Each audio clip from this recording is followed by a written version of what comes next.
incident was about to take place that would shake the foundations of the civilized world. It is time to open your mind. Time to discover your divine self as we navigate this holographic matrix together. Strap in, cosmic family, as we slide through this wormhole of cosmic information together in search of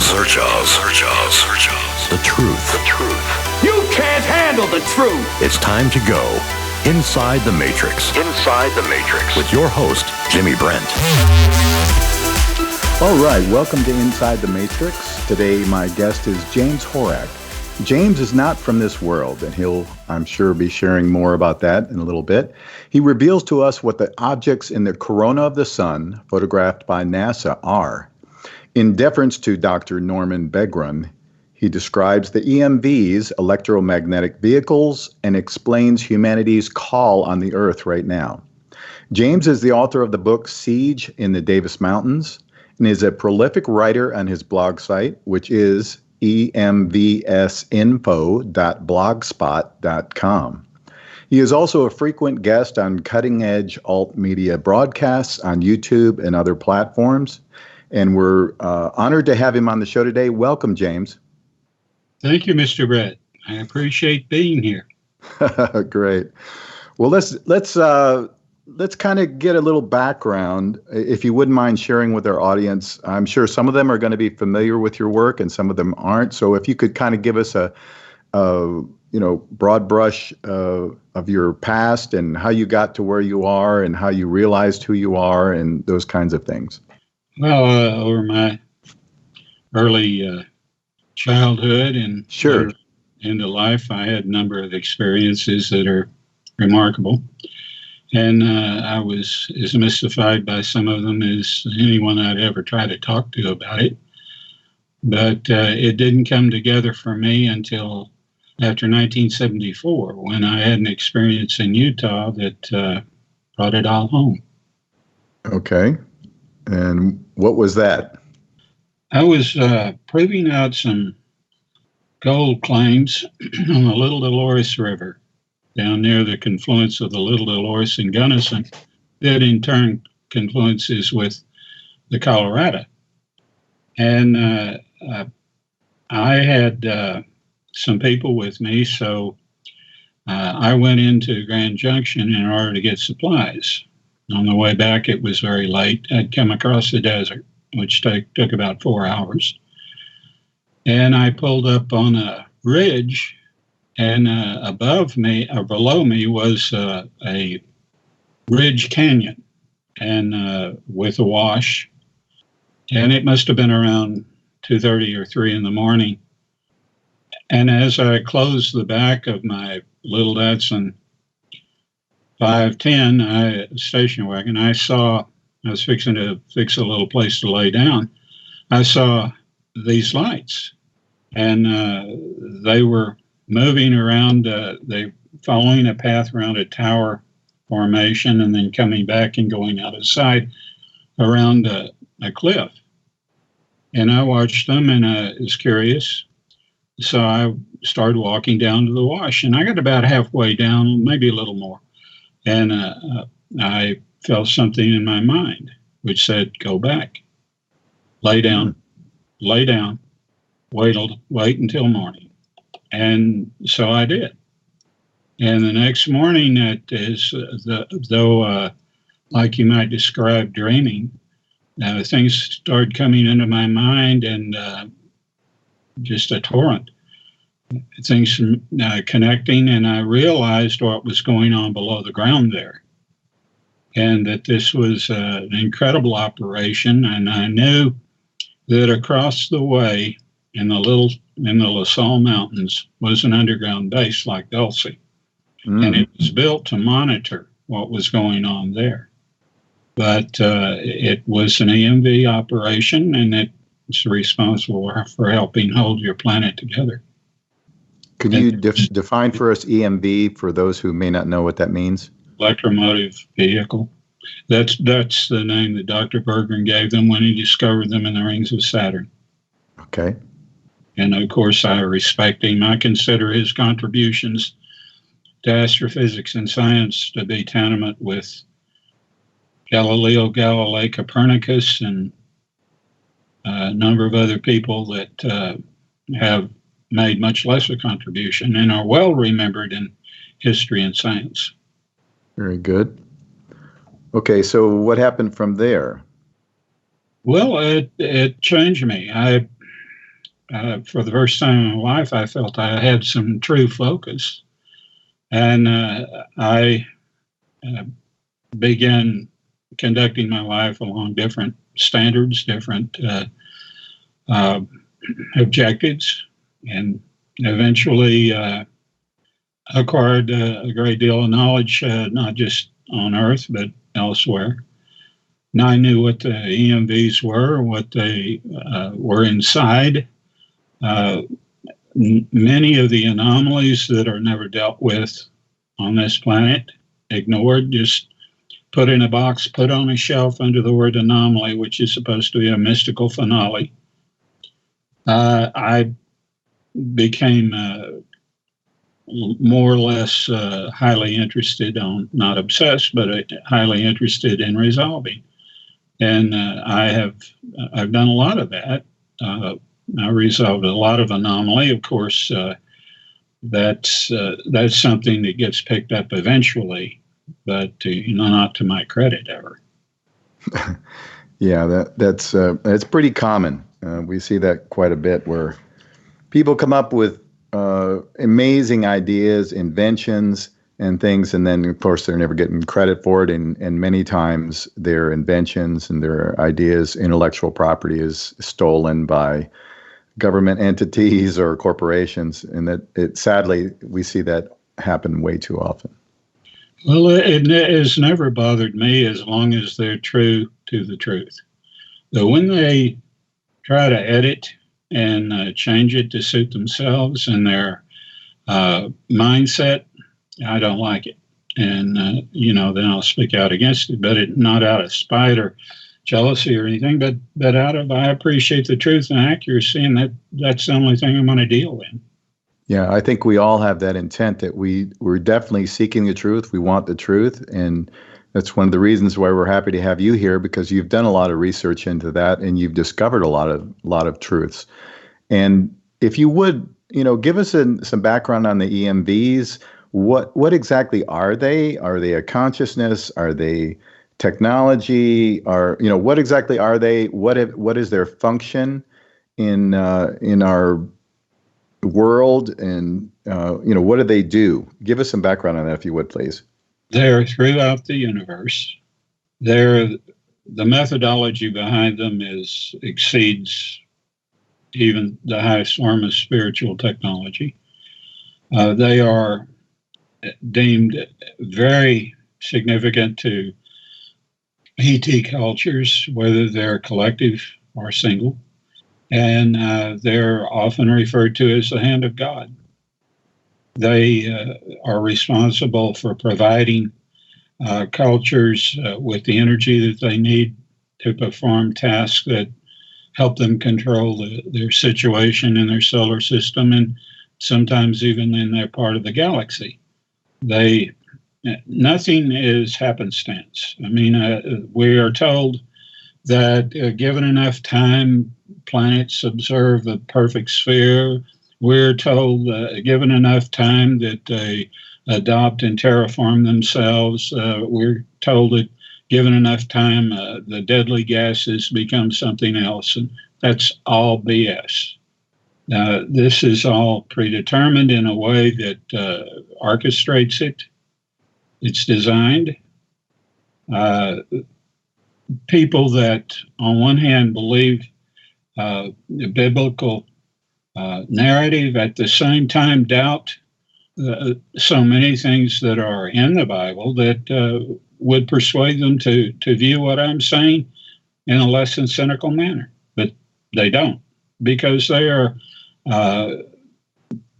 confused, they're divided, they're ambivalent, and this is the state of man on earth, and it enslaves him. So from your perspective, obviously we see this this battle that's taking place. There is, in fact, a war against humanity. And, there are many people who look outside of, our societies, our cultures, our human cultures, and hope and pray that there are ETs or other beings out there who are, possibly going to step in and help us, or at least give us some advice. And because we are on a slave planet, we are completely enslaved and controlled by, various entities. And, people are hoping that there's going to be something or someone or out there that's going to help us. Are these EMVs, in fact, doing any of that?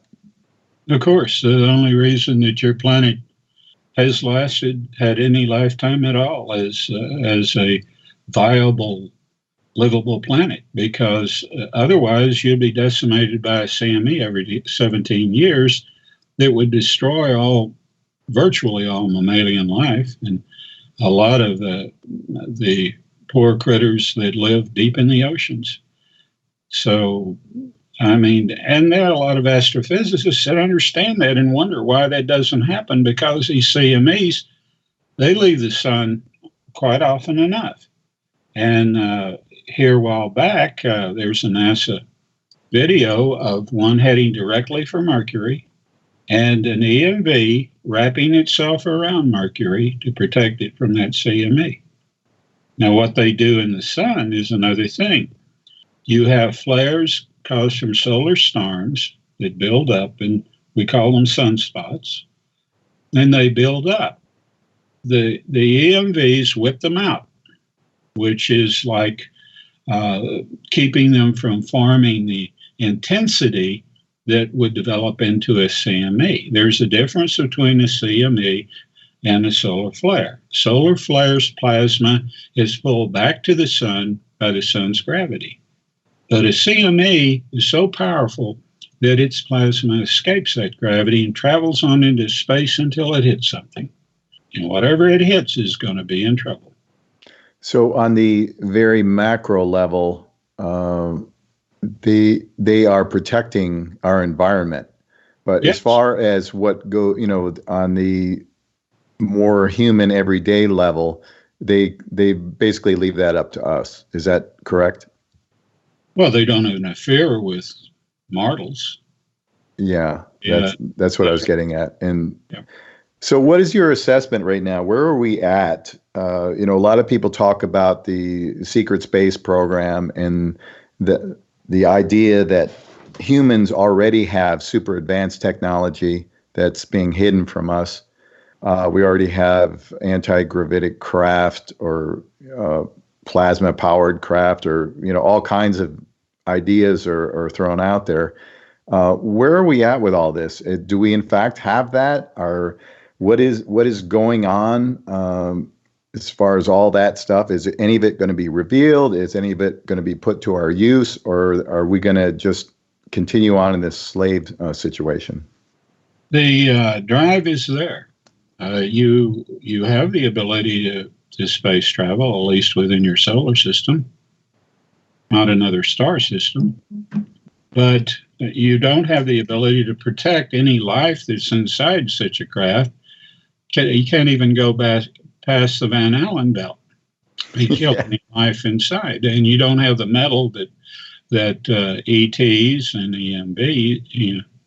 EBs have in theirs to protect them from the particle bombardment, cosmic particle bombardment, and the radiation from various isotopic elements that concentrate at the Van Allen belt. The Van Allen belt's like a grid on a car. You go out there and you got all kinds of bugs on it. Well, on the Van Allen belt, it has caught all this deadly radiation and holds it. But it, in a way, it is protecting us. In another way, it's preventing us from exploring. Now, we have had bases on the Mars and bases on the Moon until they were the people there were run off. And they were run off because they were weaponizing them. But Now, what time frame was that? From 78 to 84. Okay, so those folks with the advanced technology in the secret space program figured out how to get past the Van Allen belt. No, they had EB craft. The EBs piloted them because we can't pilot them. They're integrated in a way that we can't conform to. EBs put their hand in a handprint, and that's all the instrumentation they need. Okay. But EBs aren't here anymore. So who is here interfacing with humans on that level? Are there any other entities out there, extraterrestrial races? Are there those races living within the Earth, or is that myth? Members of the extended community and blondes, who are members as well, but they are Earth-based. I mean, originally, have tried. They met with Eisenhower. They've met with Truman. They have offered to, back when the EBs were here, they're problematic. They offered to get rid of the EBs, and the generals that were at these conferences all said, "Well, will you give us technology?" And the ET said, "No, we won't give you technology. We'll just help you get over the hump." And the general said, "No, well, the EBs will give us technology. A lot of good it has done us. I mean, it's nice to have a LED light, isn't it? It's nice to have transistors, solid state, whatever. Yeah, but we don't need it." Mm-hmm. Is it true, the story that we've heard, that President Eisenhower made deals with the Greys to get technology in exchange for a certain amount of humans to be allowed to be abducted and experimented on? No. Covert Black Ops is responsible for that, and they're responsible for the abductions. They're responsible for, in the last few years, for every single one of these abductions. Bear in mind, none of these abductions are ever witnessed off-site, and they would be if they were actually what was happening. What is happening is a scenario is being broadcasted into the target's mind from a power grid or a vehicle that they can't see, and they believe these things are happening to them. But they want you to believe that there's something there, but they want to define it for you. And today they're in a quandary because they have debunked all of these UFO experiences and reality of UFOs as much as they could, because they wanted to keep the lid on it until the time came that they could have their little false flag, hostile alien attack. Now they don't have EB's craft to produce the UFOs, so now they're concentrating on something else. And what's that? Oh, well, false flags more than anything else. If we get your guns, you haven't got a chance. Exactly. Yeah, that seems to be the push right now. The vaccination push, the push to take all the guns away from people, the interface. The vaccines are directly applied to the interface with the artificial intelligence, and it seems to me anyway that that's what the intent is at this point in time. Well, it's just like Warner von Braun had an assistant, Carol Rosin, and he told her that there'd be 3 stages to implementing the New World Order. The first one would be the greenhouse effect, what we call global warming today. The second one is asteroids, and the third one is a hostile ET attack. Yeah, so we haven't really seen the asteroid super threat yet. Do you think they're still going to roll that out, or they've changed the plan? Well, they don't know the difference between a comet and an asteroid, do they? Well, if you can't, the public NASA that communicates with the populace, we know is a total fraud anyway. Yeah. I mean, just the fact that they said they went to the moon in those silly craft that they paraded out and did all these things in the late 60s, early 70s, when they, in fact, now talk about on their own website and on their own broadcast that they can't get past the Van Allen belt, but yet they cannot admit that they didn't actually go, that they faked it. And now the joke of the universe is that they lost the technology, and that idiot astronaut, I can't remember his name right now, but he says, we lost the technology and it's a painful process to try and get it back. And of course they lost all the telemetry tapes, supposed telemetry. It's just absurd and ridiculous and amazing how they can bamboozle so many people. Well, Stanley Kubrick produced that phony moon landing. Yep. He gave every clue in the world in Eyes Wide Shut and in The Shining. Yep. That got him killed. When he did it in, not only did he go that far in Eyes Wide Shut, but he also showed some of the evil practices of the elite. And that was unforgivable. That got him killed. Yeah. And it's amazing when you get that close to the truth, you're in big trouble in this world and the good thing is, though, so much of this stuff is being revealed so that possibly we have some way of getting rid of it at some point. I mean, we realize that the world is run by satanic pedophile idiots, who are psychopaths. And, they rise to power because they help themselves, they help each other, they have the same agendas, they have a unending greed and desire for power, which the average person out there has no desire for any of that stuff. But they've been able to place themselves over time in all these positions of power, and now we're having to deal with the result of these idiots. Well, that's right. I wrote a little piece here recently about, as a comment that I made on a post on my wall, Facebook. And I said that, if you weren't a psychopath wanting to prey on humanity, would you want to be in control? If you had any sense or you weren't stupid? No, not at all. And we're coming up on a break, James. Sorry to cut you off there, but we're going to jump right back in with that when we come back from the break. You're listening to Inside the Matrix with our guest, James Horak. We'll be right back. Now, streaming the truth from somewhere along the extraterrestrial highway. Welcome to the desert of the real. Your ambassador to the unknown and host of Inside the Matrix, Jimmy Brent.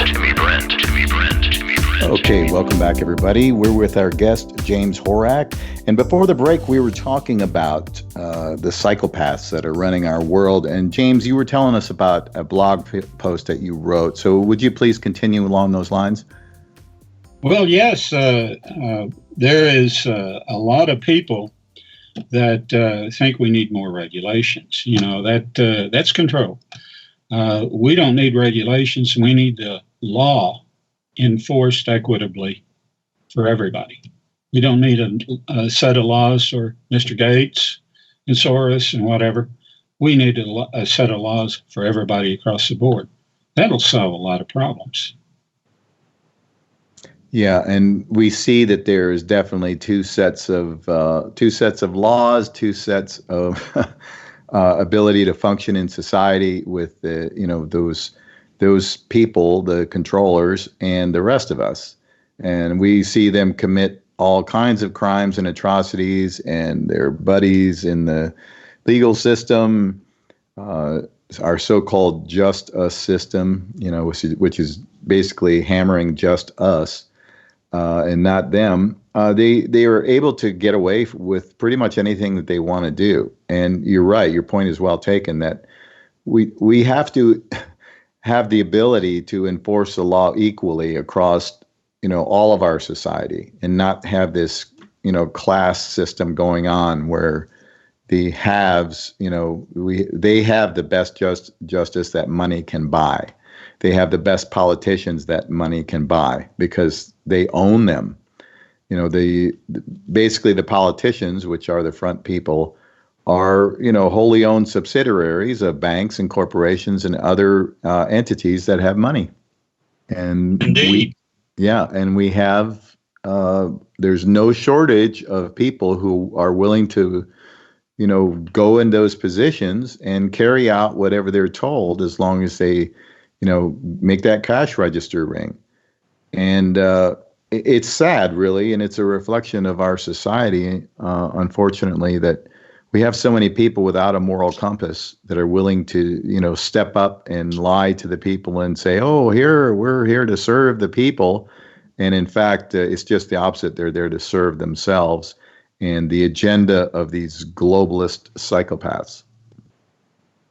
Well, that's very true. And, there is every difference in the world between any of those 12 leading contenders for the nomination in the Democrat Party for 2020 and someone like President Trump. President Trump is focused. He has a mission. They don't have a mission. They want power. That's no mission at all. Well, the good thing about Trump is that, he can't really be bought because he already has money. And that's the difference. These other clowns, so many of them get into Congress and they really don't, may have some money, but by the time they've been in there a few years, they're multi-millionaires. And this is a result of insider trading and pay for play and all these other games that they have going on. And there's all these side deals and things with the CIA and other entities out there, weapons for drugs, drugs for weapons, all this insider trading that goes on outside of government, but all these entities participate in there and they get a piece of it and, they get their cut and look the other way so that these things don't get investigated. And, it's a sad thing that's going on and we see it right in our face these days. Well, for the people that are confused about this, they want to think of all capitalists being robber barons. Well, think about these millionaire politicians. They've all been corrupted or they wouldn't have millions of dollars, would they? That's exactly right. Someone that's earned it, pulled themselves up by their bootstraps, and maybe they had a start or whatever, but certainly not to become a billionaire. They build hotels, they hire all kinds of people, they add to the economy, they give jobs to people of different walks of life without any concern about their social background or their race or whatever, like President Trump.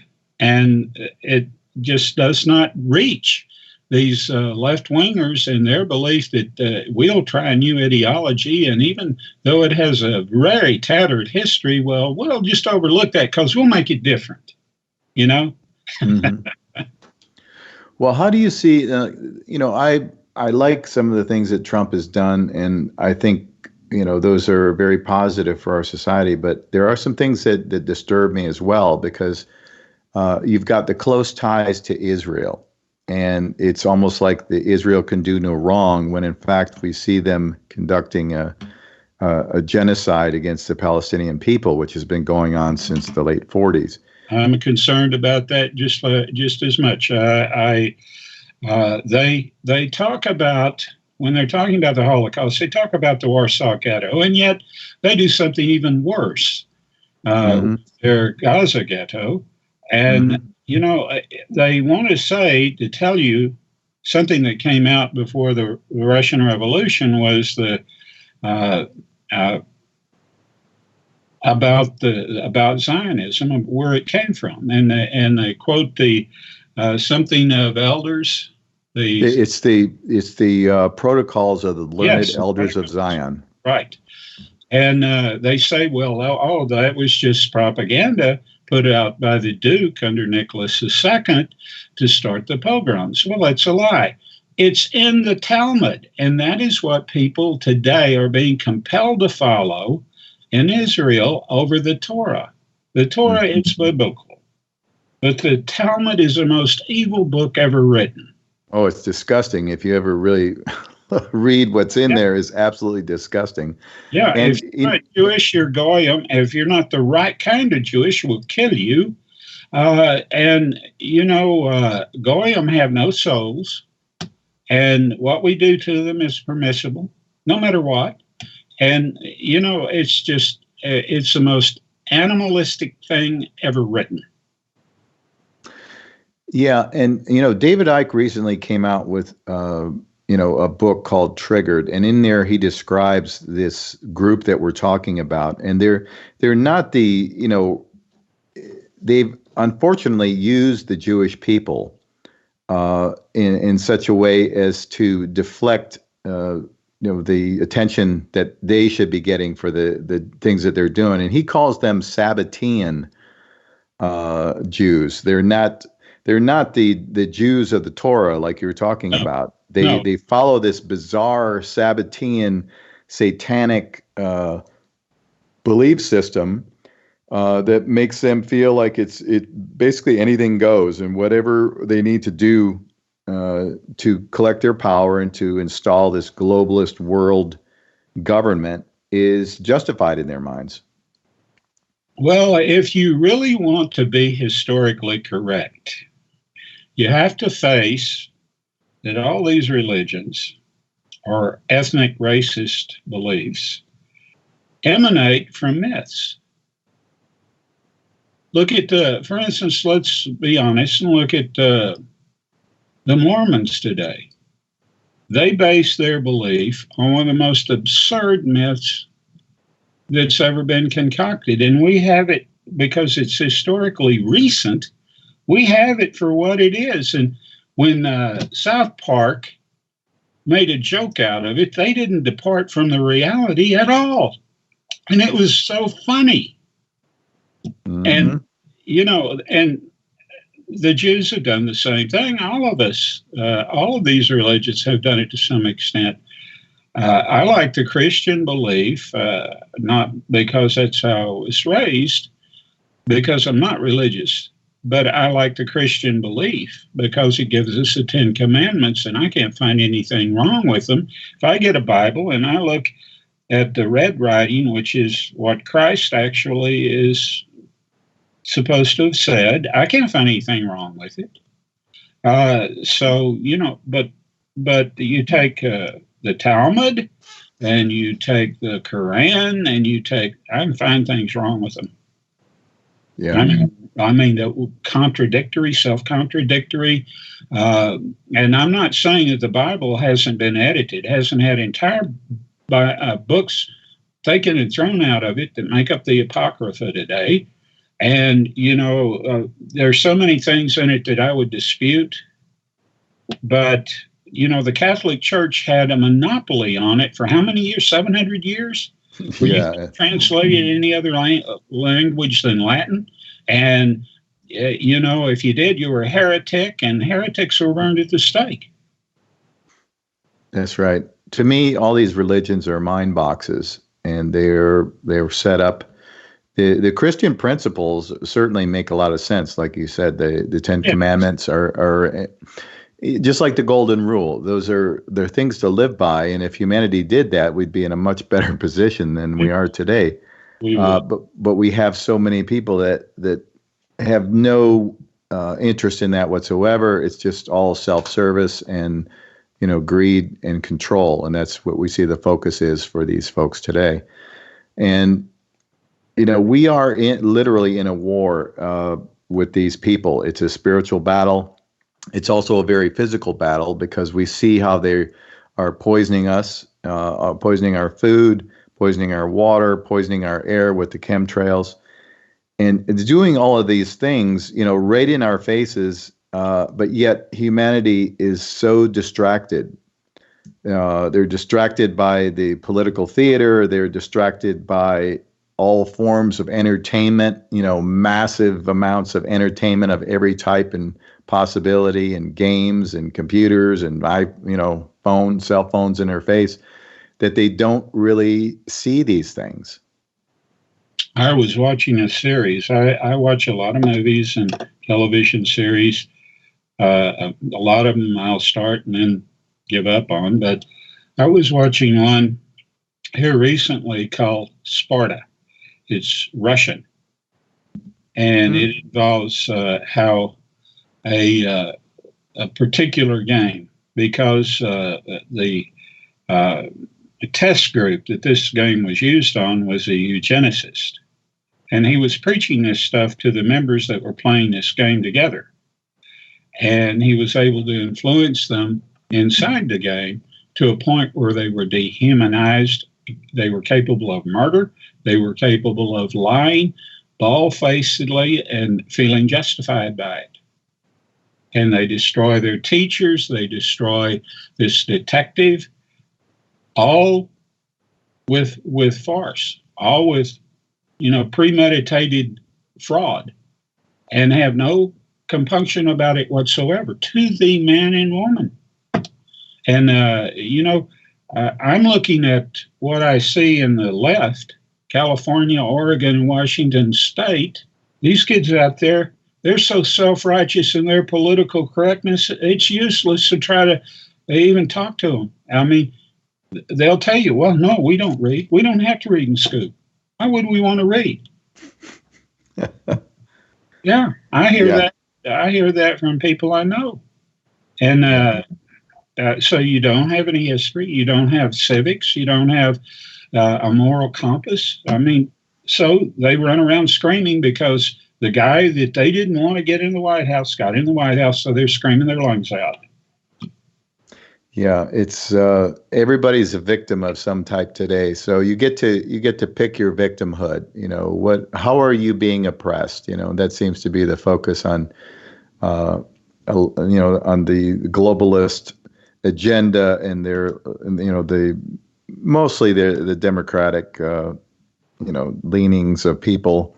And this is what's being preached in this ideology is being preached in all the universities these days. And unfortunately, humans are very susceptible to mind control and programming. Well, when the era of it, the American era of it, started to oust Joseph McCarthy in his witch hunt against communists. Mm-hmm. And remember how we were all made to feel guilty because they executed two traitors that sold hydrogen bomb secrets to the Soviets? Remember? Yep. Oh, we had done a terrible thing, right? And, and it actually brought his Red Scare to a halt. But the fact of the matter is, looking at it now, Joseph McCarthy, in my book, didn't go far enough. Yeah, because they just kind of went underground for a while and continued, and they haven't stopped. And now there's no hiding any of that. They just come right out and say, "Yeah, we're socialists and we're happy about it." Yeah, and it's just another system of centralized control. And people, these kids today, well, we want free stuff. They want free healthcare, free education. And, that wouldn't be such a bad thing if we didn't have these rabid psychopaths running the whole thing, because, their agenda is not to help humanity. Their agenda is to, serve themselves and bolster their power base. So by rolling out all these perks, that these kids think they're entitled to, it's just another carrot dangling in front of them, thinking that this is going to be a good thing. But it just wraps them into that whole globalist system where you have a small group of people running everything. So you'll get healthcare, but you'll get their kind of healthcare. You'll get the kind of healthcare that, will alter your DNA. You'll get vaccinations, mandatory vaccinations that will destroy your immune system. End of life counseling. Yeah, you'll get plenty of that. But that's the start of. Oh, we have to laugh to keep from crying. I mean, the situation is really bad. It's really sad, and it's very frustrating because we can see these things, being rolled out right in our face, and then they're able to program these people to be cheerleaders for them, as if this is something wonderful in our world. It just blows my mind. It really does. And while I'm thinking about it, I'd like to encourage anybody out there listening, if you want to jump in the chat and ask a question of James, or if you want to just, give us a call, it's right there on the homepage of the website for kcorradio.com. And you're welcome to ask any questions that you want to. So I wanted to just throw that out there. James, on the break, we were talking about Microsoft, and you mentioned that they reached a point where they were getting ready to go out of business a while back. And let's talk about what happened there. Well, the DOD and the Justice Department had an antitrust suit against Bill Gates, and they were going to break up his corporation. And so that was in the papers, and everybody was concerned because, it was going to affect a lot of people. And all of a sudden, it just went away. And then basically almost within that year, Germany, who had bought all of their government computer systems, operating systems from Microsoft, bundled them all back up and sent them back with a remark like, if we wanted to network with Langley, meaning the CIA, work with, if we wanted to network, we would network with them. And so what had happened, they had discovered that their operating systems were backdoored. All Microsoft operating systems are backdoored. You have no privacy. Right. And that brings to mind the Inslaw Promise software, which was stolen from the original inventors of that software. And the same thing basically happened there, where they wrote a back door into the software and then began to sell it to other countries to use, so that we could constantly spy on what's going on in these other countries. And now we see that the spy program has so greatly accelerated into our social media, into our computer systems for everybody. And then we have these instruments called cell phones that are literally recording and tracking everything that we do. Well, 5G will go much further than that. So let's talk about 5G.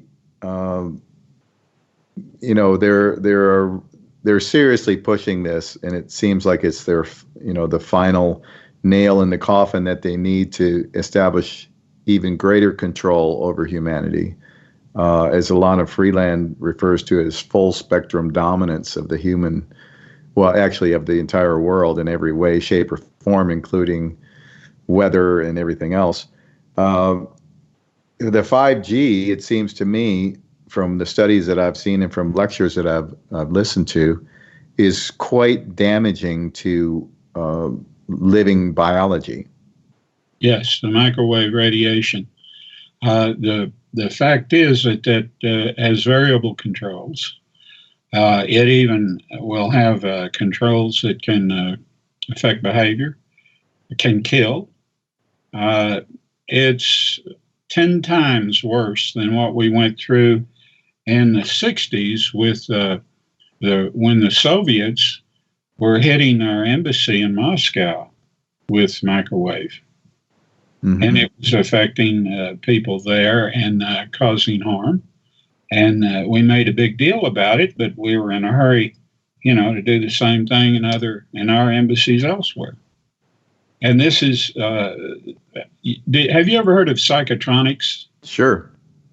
Well, you know that up until about 7 or 8 years ago, psychotronic devices were sold online.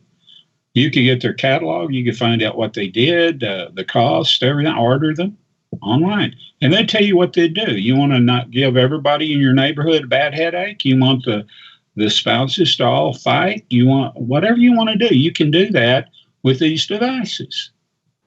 And, the most I saw any of them were about 800, and they started from about 75 and went up.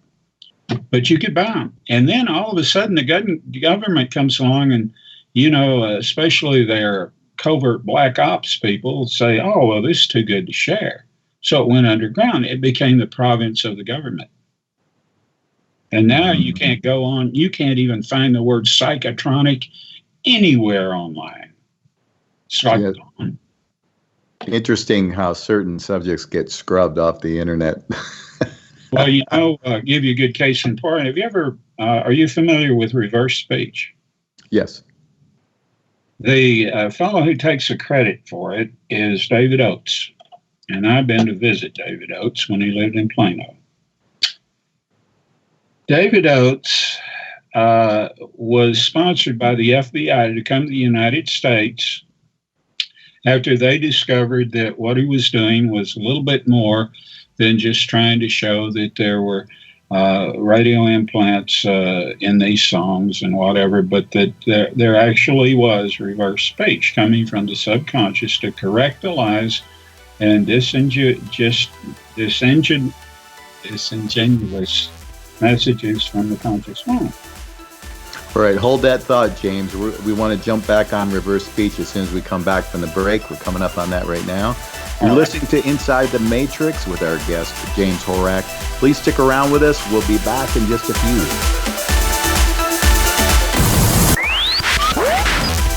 All right, welcome back, everybody. We're with our guest, James Horak, once again. And before the break, we were talking about reverse speech. And that's a fascinating thing. And it became pretty popular and pretty, I would say, well known in the 90s with a lot of people discussing it. And then it just kind of went off the common trail for everybody. I haven't heard a whole lot about it recently, and I think that's probably by design. But let's continue on with that, if you would, James. I think the best one of the best ways to approach reverse speech is comparing it with dowsing. Both provide the subconscious with a way of communicating past the restraints of the conscious mind. The conscious mind is deadly afraid of the subconscious because it is eat up with control. It's acquired that from the way you're raised. It's eat up with control, and the subconscious isn't. And it'll correct you when you lie. It'll correct you when you're disingenuous. Anytime that they're, because it hates that. And you have a split consciousness, which allows you to be hypnotized. That's not good. And the people that, I look at it this way. You could take a race of people or a species of people that have one appendage and it drags the ground as they walk. And they'll sublimate that, won't they? They'll sublimate that into being evolutionary. They'll sublimate, and, just like they have done hypnosis. They try to sublimate it. And sublimate and hypnosis is something that wouldn't be there if you had unified consciousness and had adequate access to both the collective consciousness and genetic memory, which you only touch upon every once in a while. And when you do, people have revelations, don't they? They learn past life experiences. They learn all kinds of things about themselves, but they can't identify it for what it really is, and it passes and it's gone because you only occasionally access it. But unified consciousness has got it at their command. Now, do you think the fact that we are unable to normally access the subconscious, that was something that was genetically engineered into our species, or what's your thoughts on that? It was the consequence of keeping your moon in orbit around Earth, because the moon is the wrong size, it's the wrong distance from Earth, it's not composed of solid matter. It is got hollow. It has cavities in it with oil, with water. It has all kinds of problems to make it an imperfect moon for Earth or Mars. So there has to be adjustments made to keep it in orbit, or else at a certain perihelion point, it wants to come in or it wants to go out. So there are adjustments that are made. And people have recently been able to detect these gravity waves going across the surface of the moon. They'd see them likewise going across the surface of Earth if there wasn't so many impairments to seeing them. Yep. And this is necessary. There are machines in the moon and engines on Earth that work together to keep that moon in place, because you guys, that's your home base. Is that moon? That's you came into this system on that moon 350,000 years ago, slightly less than that. And you position yourself on Mars first, and after 50,000 years, you screwed that up, just like you're screwing up the Earth here. I'm looking at this as an outsider, so I'm not being very nice. Yeah, well, there's no point in sugarcoating what's going on, because it's right in our face. And we have ourselves. Aware, Mr. Brent, you're aware of it. Yeah. So I don't have to apologize to you. I just don't want to upset your audience. Well, I think my audience, generally, most of them are going to be aware of that possibility, and they're not going to be offended by it, because by and large, the people that listen to this show are interested in learning the truth. And we always talk about having an open mind and how important that is, because if you don't have an open mind, you cannot learn. And you cannot grow. And so even though somebody may not agree with everything that you say or I say or anybody else says, we at least have the ability, or we should have the ability, to look at it and pay some attention to it and give it a chance, and see if it has any merit, see if there's something to it. And the moon certainly seems to be a technology of some kind. It doesn't seem to have any really natural attributes. Many people have measured the fact that it gives off its own light, and it's not reflecting the sun's light, and it's obviously not reflecting the sun, because if you look at the angles of the light on the moon to where the position of the sun is, you realize immediately that it doesn't correspond. There are a number of anomalies associated with the moon, and these were recorded for 300 years by astronomers. And these are called transient lunar phenomena, and you might still be able to find some. They were classified in 1938. At the same time that the green canali on Mars disappeared. Then the transient lunar phenomena became classified. Interesting. Mm-hmm. And one of the reasons that the H.G. Wells story was sold in that radio program that horrified everybody about invasion from Mars was that people knew about the canali, and they knew that they were being fed by the caps that were at the South Pole and North Pole of Mars that greatly lessened after 1938 and dried up the canali. They were green. So tell us what the canali are. They're canals. It's the French canali is canal. Okay. And because it's a French astronomer that first named them. And, gotcha. So they were dug. They were, man-made. And one thing I'll give Hoagland, who is a NASA gatekeeper, is he explored the remains there, the pyramids, the number of, the face on Mars, which, NASA claimed that, that it turned out just to be a pile of rubble. That's not true. That's not true. You don't see from space, you don't see less definition up close than you see from space. And definition from space showed you as a face on Mars. It wasn't a pile of rubble.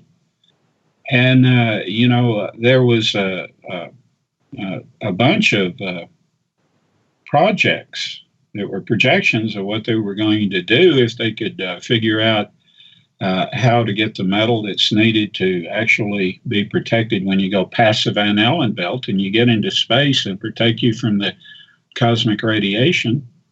They had intended it by 2007 to have a manned mission to Mars, Phobos base. Now, Phobos is an extreme anomaly too. Phobos is hollow. It's made of metal. It's not a moon. It's an artificial satellite. But they call it a moon. Yeah, they call it a moon, just like they called the V's migrating moons when they were in the rings of Saturn. Although moons don't migrate, they, by definition, the moon has a fixed orbit, right? Mm-hmm. So no such thing as a migrating moon. But NASA is full of contradictions like that. Oh, yeah, you can't believe anything that NASA says. They're a propaganda arm that's out there to You're my man, Mr. Brent. can confuse the public as much as possible. Right. And yeah, their own Never a straight answer. Never. And if you look at their own pictures of the Earth, for instance, none of them are the same in perspective of the continents, all kinds of stuff. It's all CGI artwork. So we have never had a real picture to look at. Subscribing for people that want to check out this area in Utah I was talking about, I've given them directions. Nobody will go there. I don't know because they think I'm scary or what I'm talking about is scary, but they won't go there. So what I do is I use the Dewey Bridge in Utah. And what part of Utah is this? It's about 40 miles above Moab. Do you know where Moab is? Yes. Okay, it's not very far out of Grand Junction, but in order to get to where I go, you have to go across the desert. It's a Jeep trail, and it takes about 4 hours to get across it in a vehicle. That's quite a trick, quite a trek on, in a four-wheel drive. Yeah, it is. You go down creek beds and stuff like that. I had a little 510 Datsun. It did really well because it's narrow, but still I carried a sledgehammer, and every once in a while I'd see a boulder in the road that was stuck, partially buried. I have to get out and knock it down to keep it from hitting my oil pan. So, I down there on the Little Dolores is good gold, good placer gold, and you have to know how to catch it. And I met prospectors. I had good friends that were prospectors down there that had claims along the Little Dolores, past where it confluenced with the Gunnison. The Gunnison comes around, confluences with it, and then both of them, the confluence of those two, go into the Colorado. Right. Yeah, I'm looking at a map right now. I can see what you're talking about. Well, they have, you go down the Colorado just a few miles, and over on the right is one of the biggest placer mines in the country, gold placer mine. And they have trucks out there. They got all kinds of equipment. They got separation tables, Humphrey spirals, the whole 9 yards. But anyway, they believe, falsely, that gold is coming down from the, up above, either from the Gunnison or it's coming from up higher on the Colorado than those confluences. But it's not. It's coming down from Leadville and by way of the Dolores. And, I've known a lot of people that have made it understanding that. So if any of our people out there with gold going up the way it is want to go out there and learn about sluice boxes and Humphrey spirals and how to set up something, take my advice. Don't run the operation on the basis of how many cubic feet you run a day. Run it on how you keep your equipment and the settings of the equipment until you start catching that fine gold. because some of it will even float on water. So you got to change the turbidity of the water, and you do that by changing its density. So I made you guys rich. That's awesome. Well, the young, youthful guys, the youth today is my wholehearted concern. The kids who are denied a good education, like we got, I know you did. Yep. And they denied that, so I try to help them in every way I can. And if you're fancy free, if let loose, and you want to strike out and make it on your own, you can poor boy it. I do a little bit better than using a pan. I would get a small sluice and some way to vibrate it.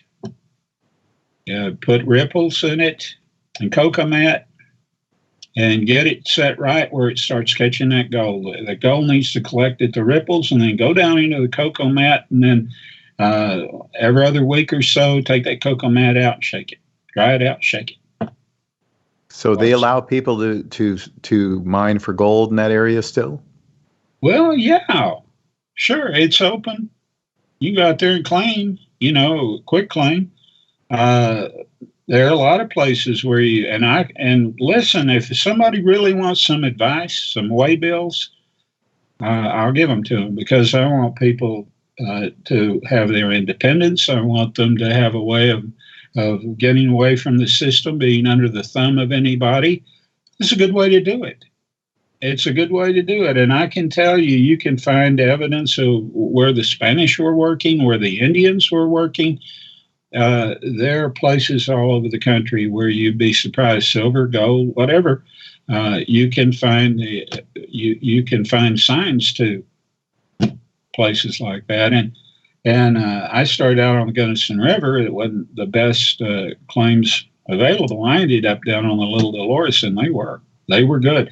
And if you know how you're sensitive to setting the vibration of a separation table, and the water flow across it and the angle, if you can make all those settings right, you start catching gold that one day you can soon retire on. Nice. I like that idea. Look, I have a lot of respect for independent people. I have a lot of respect for people that want to take a chance and go out and stay within their means. You don't have to bankrupt yourself, or these student loans are just. I hope to God they get rid of the IMF, and all these student loans are tied up with central banking and the IMF. Cancel them. Go on the gold standard. Get rid of the IMF and the IRS now. Absolutely. That's, part of the slave system. And we're seeing that, a lot more people are becoming aware of that. In 1913, our Congress sold us out to a private group of, cabal bankers who've been harvesting us ever since. And their collection agency, the IRS, has, been milking the populace, ever since then. And, this is totally unnecessary. The taxes are not necessary to run anything. It's a control system, and people need to see it for what it is. We don't need this. We don't need the Federal Reserve. If government's going to be involved in it, it should be completely transparent, and we should have control over where all that money goes. Right now, we have no idea. There's missing trillions, which is mind-boggling, just to think about how much money that is and what that money could have done had it not been farmed out to nefarious groups, corporations, banks, and other entities that are using it for their own purposes. They just bailed out another bank. Yeah, we're so far from what the original founders envisioned for this country. It's just absurd. Everything is upside down in that regard. And if we want to be free, that's one of the things we have to start with is, the whole banking system is completely corrupt, and Henry Ford had a quote from the 30s where he said that if the American people ever actually understood their own money system, there'd be a revolution overnight. Yeah. And that is so true, But how do you get that information to people? Because they're constantly propping up the legitimacy or the supposed legitimacy of all of that. He had a dark side, but he also had a very good side. Yep. He went to war with automakers in Detroit over the fact that he was going to pay his workers $2.50 a day. Yeah, and that was big money back then. That was big money, and so they put a hit out on him. And of course, he knew how to deal with that. Mm-hmm. So finally, after a war, he walked in. They had a big meeting in Detroit, and he walked in and he says, "Look, I want my workers to be able to buy my car." Yep. And that said it all. He walked out. Nobody looked twice at him. They were looking at the floor. But that changed everything. And of course, it was the biggest boon to middle-class economy there was, because it made one industry after another change for the better for the working class.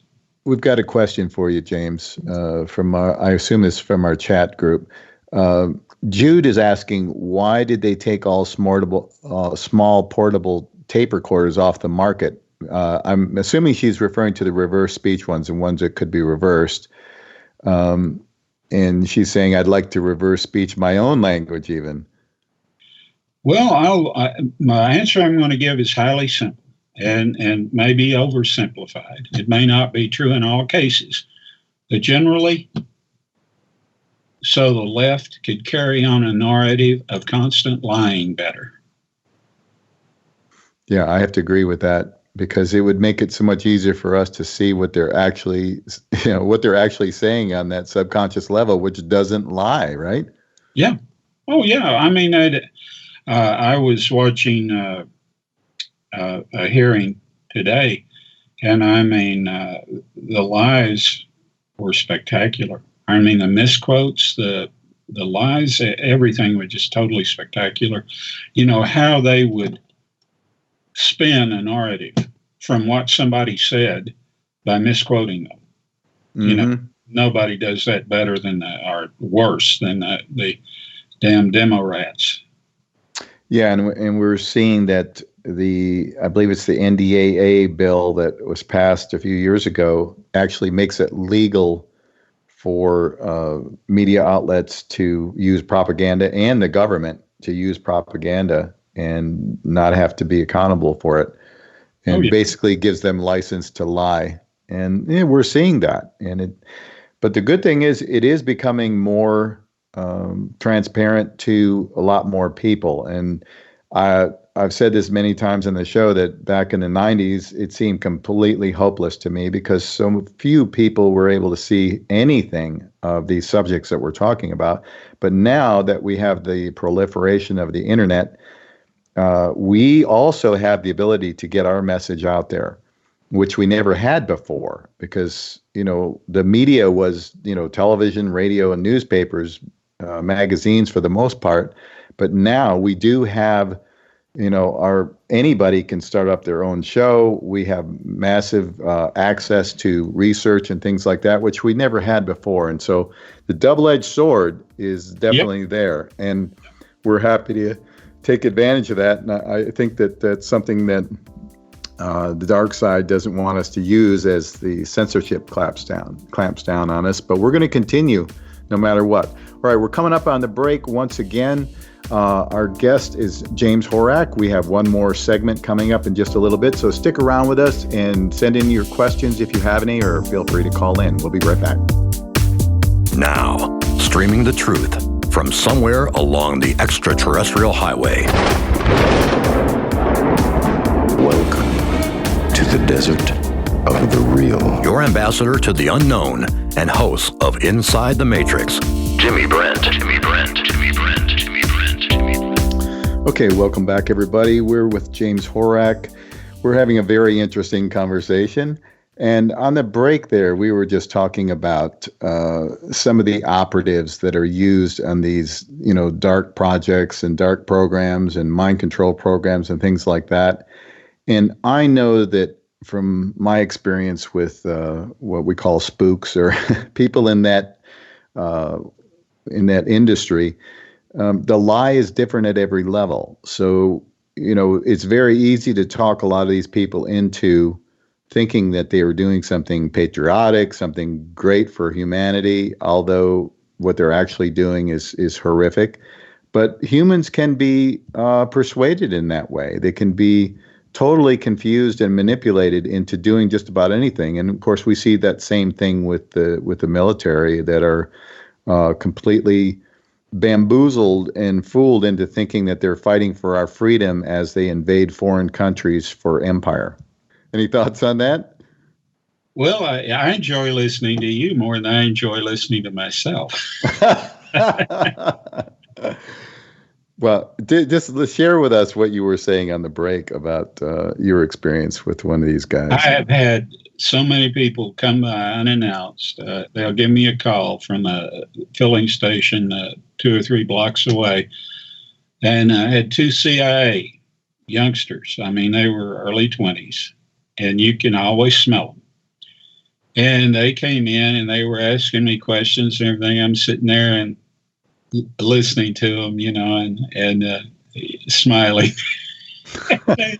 What are you smiling about? I said,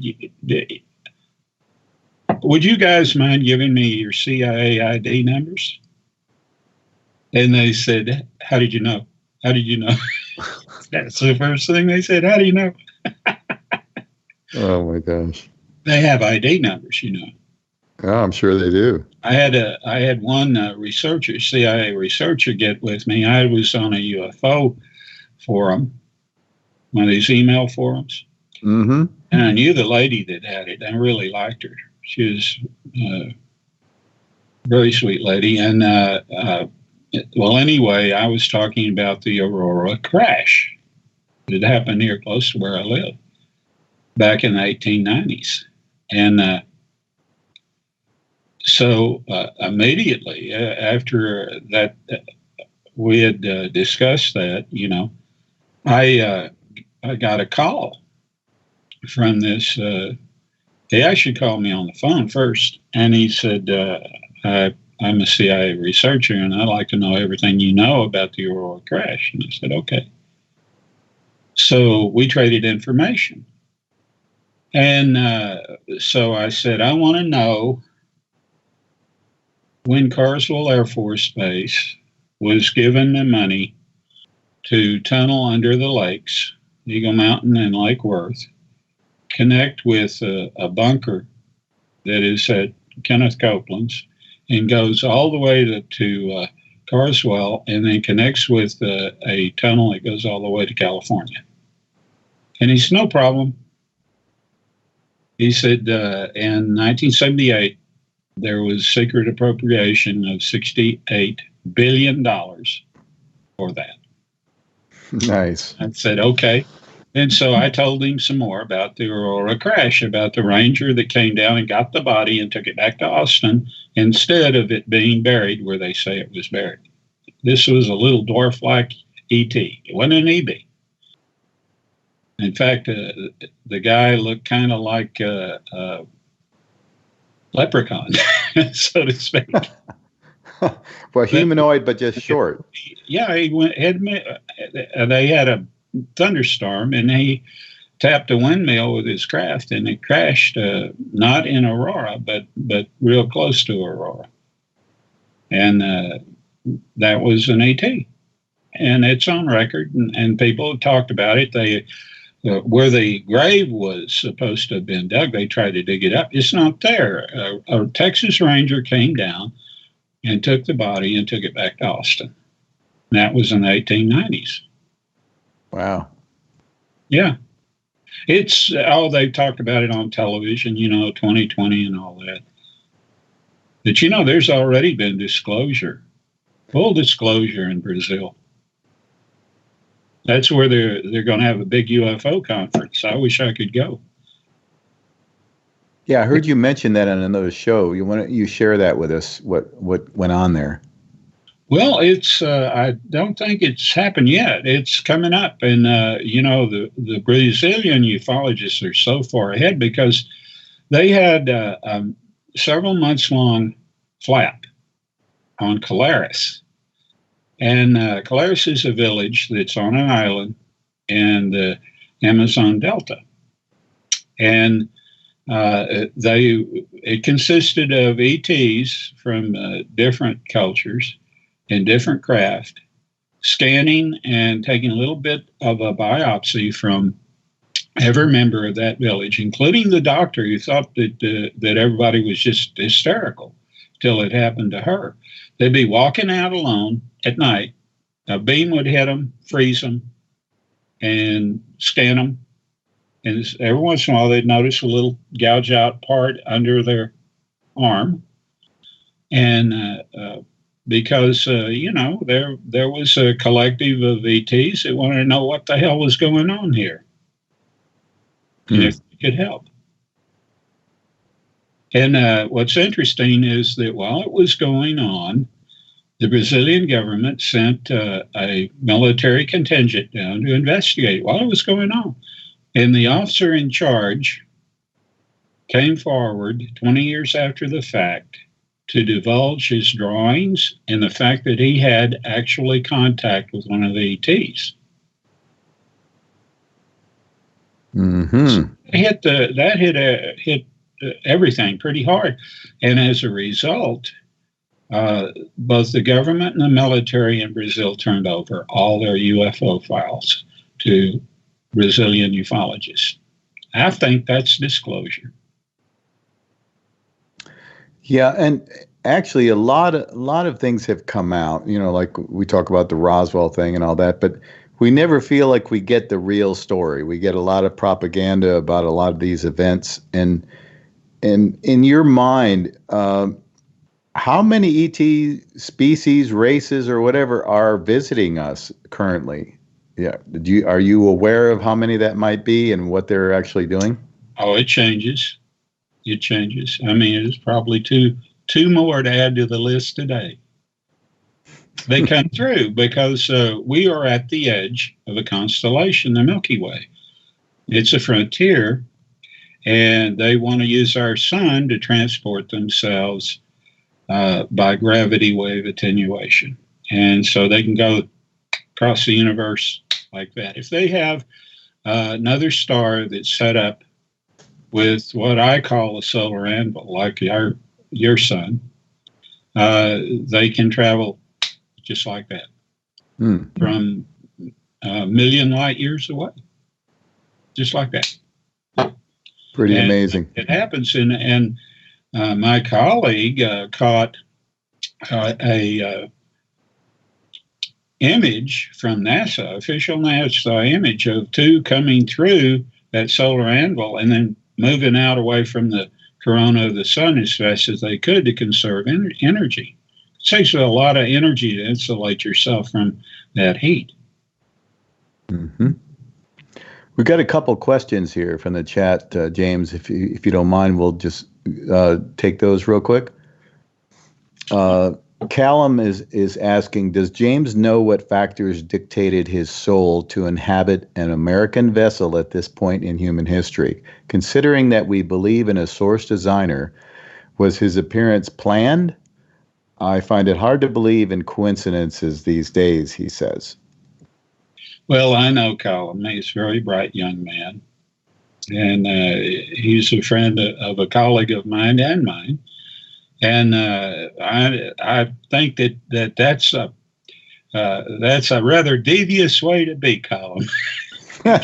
Get me grounded out to that. But no, you were scheduled for an extinction.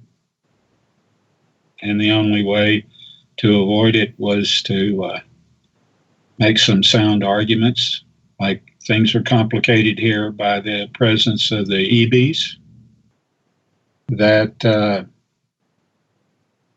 people had to bear in mind split consciousness and its limitations, and that elitism has been practiced and perfected, and records of it exist in the halls of records that have been found and suppressed, like the papyrus from Tutankhamun's tomb, on and on and on. So because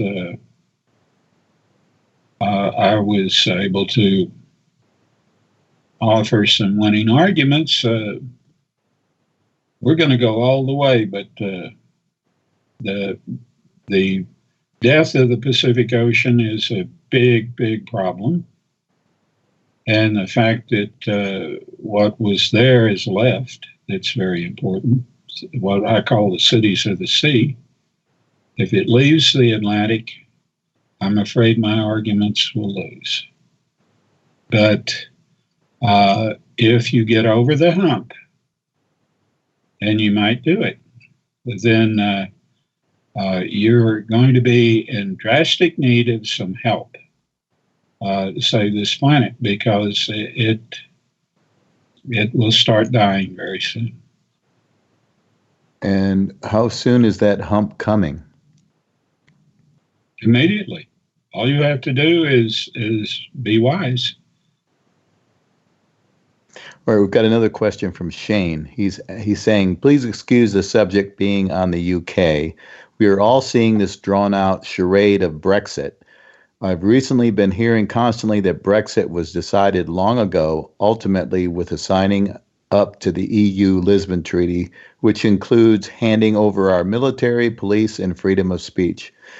Is RIP Great Britain the case?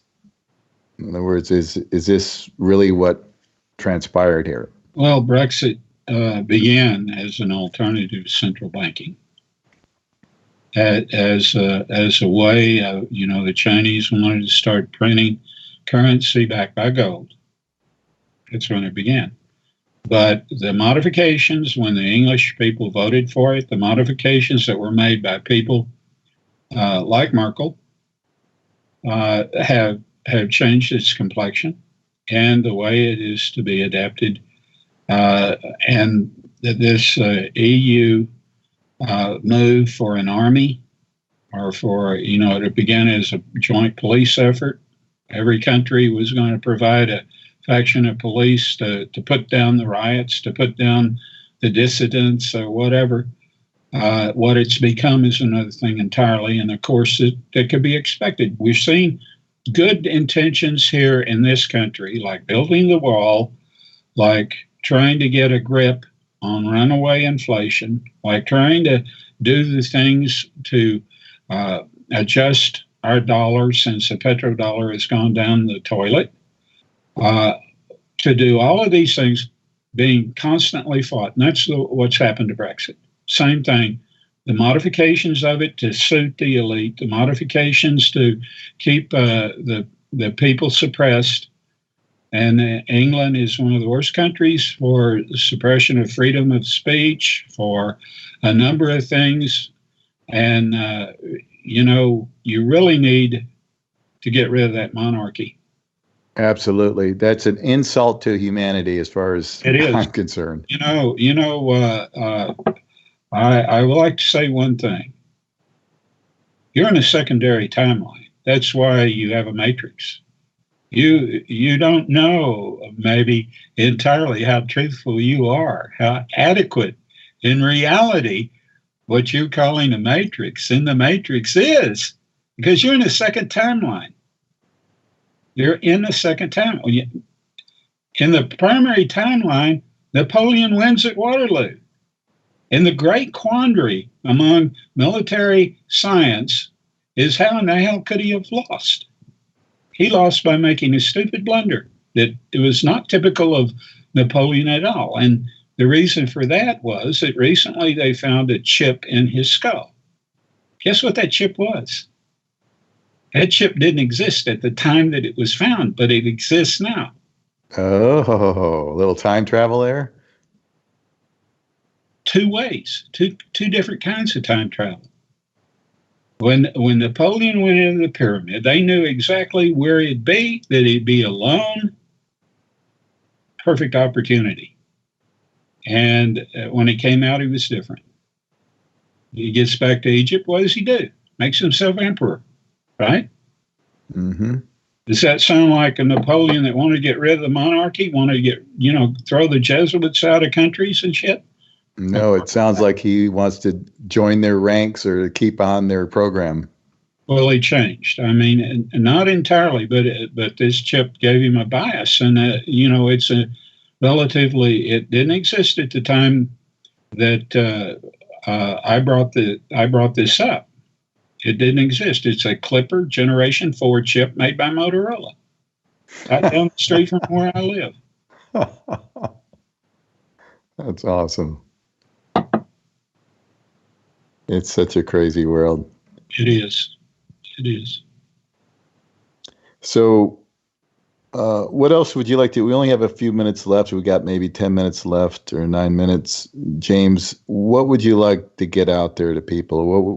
What kind of a message do you want to send out to the masses? If everybody in the world was listening to James Horak right now, what would you say? I want to see you succeed. I want to see you be able to become star children. That's your right. That was the right of your ancestors. So Shane is asking, doesn't everything come back to the base timeline or the original timeline? Or will we continue on the timeline that we're on now?